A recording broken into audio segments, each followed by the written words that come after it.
Hi everyone, this is our channel, Meet the Real Story. Please like, share and subscribe.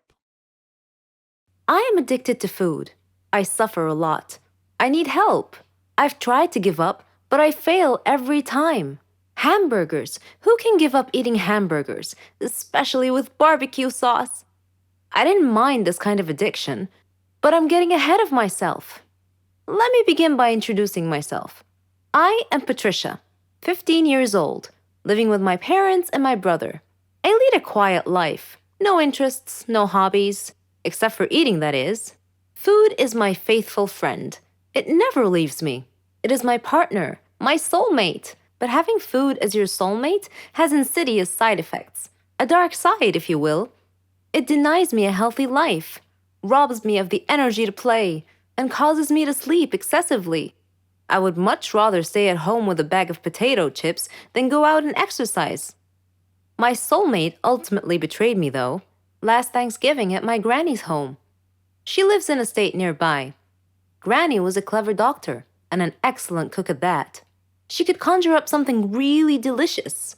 On that day, she had prepared barbecue turkey with nuts and other secret recipe ingredients.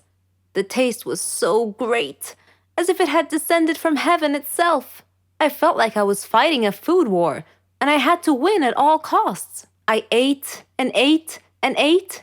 I don't know why, but I just couldn't control myself. I attacked that turkey like it was the last on the planet.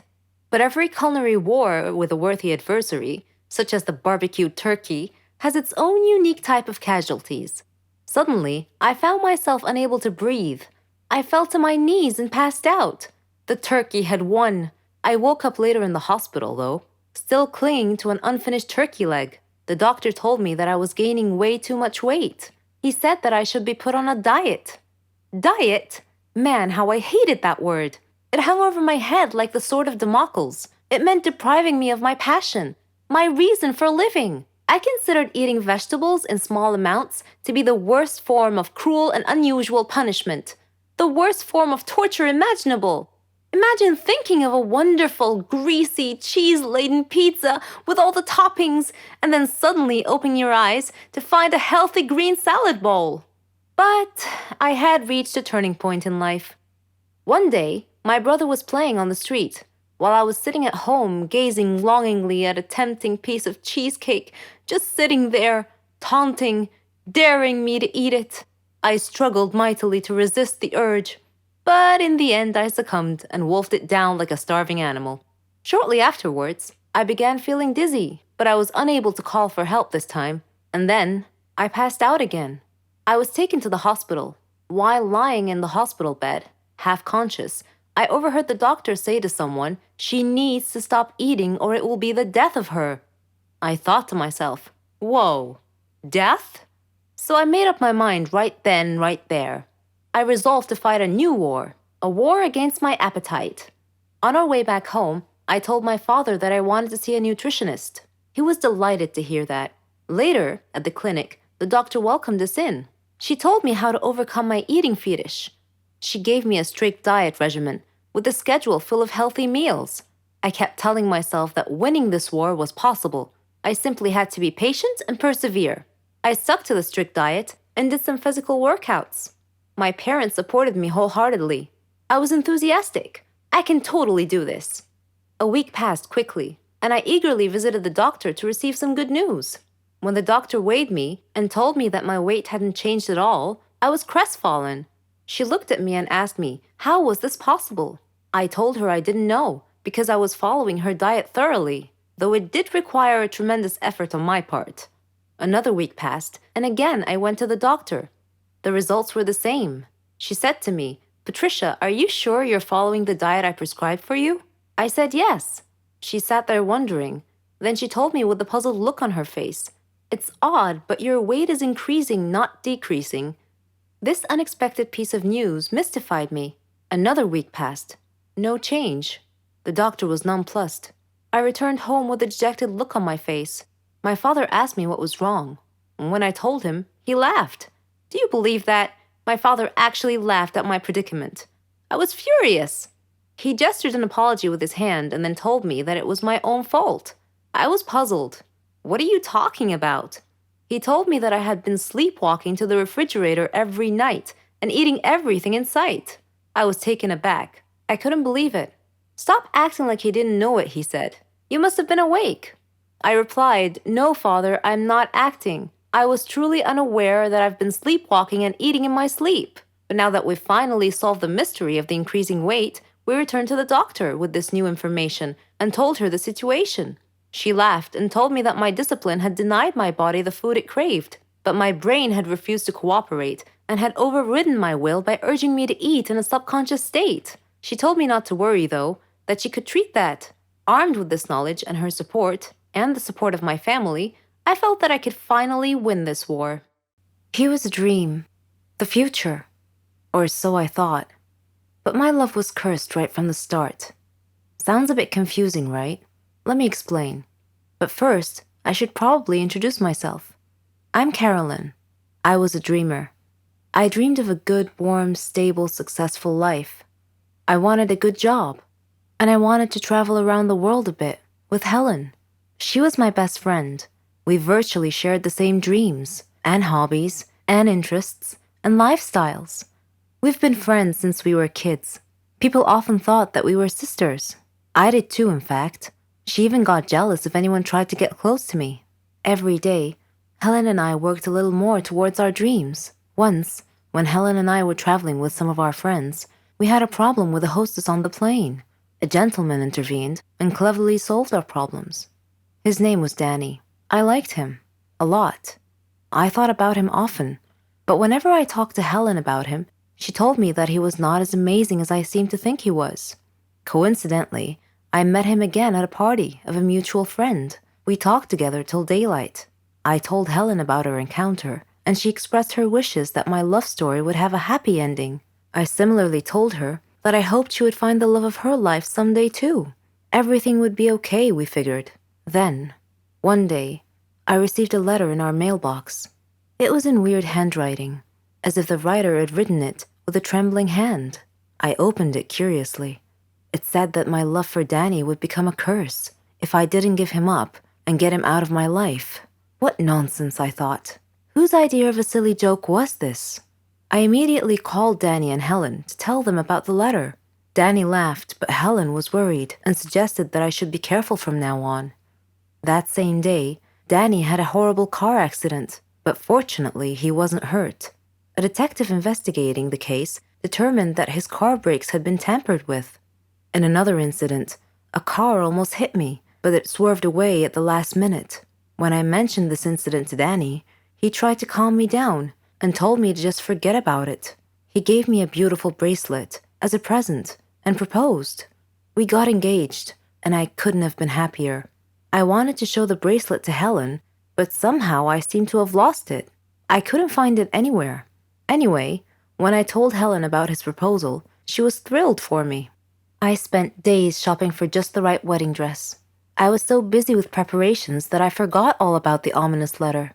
I went to the wedding hall early to make sure that everything was ready and prepared. Helen was helping me, and Danny kept calling me to make sure I was all right. Suddenly, the lights went out.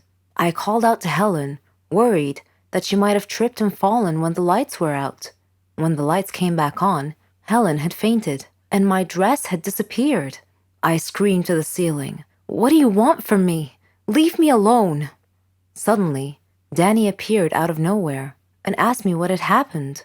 I told him then and there that we must break off our engagement, otherwise the curse the letter mentioned might injure someone or cause someone to die. Then Helen came too and tried to calm me down. She told me to go to the car and that she would get our stuff and follow me. I loved Danny and wanted to marry him, but now I was seriously worried that this curse threat might actually be real. Helen came back carrying a bag and a large suitcase and told Danny not to worry, that she would drive me home and then call him to tell him that we had arrived safely. I was still crying, and Helen was trying to calm me down. When we arrived home, I noticed something strange. Helen was carrying a bag that was partially open, and I glimpsed a piece of clothing stuffed into it. It looked exactly like my dress. I opened the bag and found that it was my dress. I confronted Helen and demanded to know how my missing dress ended up in her bag. I clearly caught her red-handed, and she was unable to answer coherently. I realized at that moment that the source of the so-called curse was Helen. "Helen," I said, "how dare you do this to me? I thought we were like sisters to each other." She replied icily, with a glare that I saw for the first time. She said that she fell in love with Danny just as I did, but he chose me instead of her, and that she hated me for it. She said she won him over and got him to love her instead. Then they both tried to scare me into calling off the wedding so that she and Danny could be together. There are no words to describe how I felt at the time. I replied in a similar tone.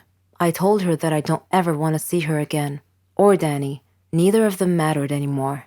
I never did see Helen or Danny after that day. I'm on a Caribbean island now, sipping on a cocktail. I read in the paper that Danny and Helen had announced their engagement. I'm thinking about what wedding present I should give them, as a surprise. I don't really like Indian movies because the actors are always overreacting, and the movies are not logical at all. But this is just my personal opinion. However, I've discovered that there are stories stranger than Indian movies. Let me give you a real-life example. I'll tell you a story about a young woman named Samantha. Samantha was a beautiful girl with blonde hair and green eyes. She lived with her grandmother after her parents died in a horrible car accident. The whole country read about it. She had many friends, and all the neighbors liked her. They considered her the most beautiful girl in town. Many had proposed to her, but she didn't care much for them. One day, Samantha was walking alone down the street after visiting one of her friends. Suddenly, she had an eerie feeling that someone was following her. She began running and crying for help. Her follower began running and stopped her. He was an ugly man, pointing a knife in her direction. He asked her to hand over her purse. She threw it at him and made a run for it. The man said wait and made to stop her, but another man appeared out of nowhere and punched the thief, who fell unconscious. The brave and good Samaritan picked up Samantha's purse and handed it to her. He was very handsome, with green eyes, soft hair, and an amazing smile. He escorted her back home, and she felt that he was her knight in shining armor. She went inside and hugged her grandmother tight, who was a little surprised but smiled. Samantha was so happy that she gently pulled her grandmother to her feet, and they whirled around and danced playfully. The very next day, she was surprised when she answered the doorbell. Steve, the tall, handsome man, was standing there, holding flowers. He proposed to her, and she said yes. Thus began their love story. Then one day, Samantha was standing in the kitchen preparing dinner. Steve and her grandmother were out, but they were supposed to be back soon. Samantha had everything ready, and she set the table. The house door opened, and Steve walked in. Samantha went to greet him, but she felt dizzy and fainted. Steve quickly took her to the hospital. The doctor congratulated Steve, saying that he was going to be a father. Steve was ecstatic, but Samantha was not. Instead, she was shocked and nervous. She said that she was too young to have kids, that she wasn't ready to be a mother. Steve was taken aback and said, "But why? Don't you want him?" Things were different from that point on. Samantha tried to get an abortion several times, but Steve was always stopping her. She couldn't accept it. She blamed Steve, but Steve couldn't understand her. In her 7th month of pregnancy, Samantha was with her grandmother at the supermarket when she saw a small boy run onto the road. Fearing he might get run over by a car, Samantha quickly pulled the boy off the road to safety. The boy's mother saw what happened and thanked Samantha, feeling so grateful and relieved. Samantha was crying at the moment and replied, "No need to thank me. I'm going to be a mother like you soon." For the first time, she was beginning to feel real affection for the baby. "Forgive me," she silently thought to herself. She tried to contact Steve many times to tell him that she had finally accepted. She was ready to become a mother, but he never responded. Finally, the day had come. Samantha went to the hospital to give birth. After the surgery, she was very tired. Nevertheless, when she woke up, she immediately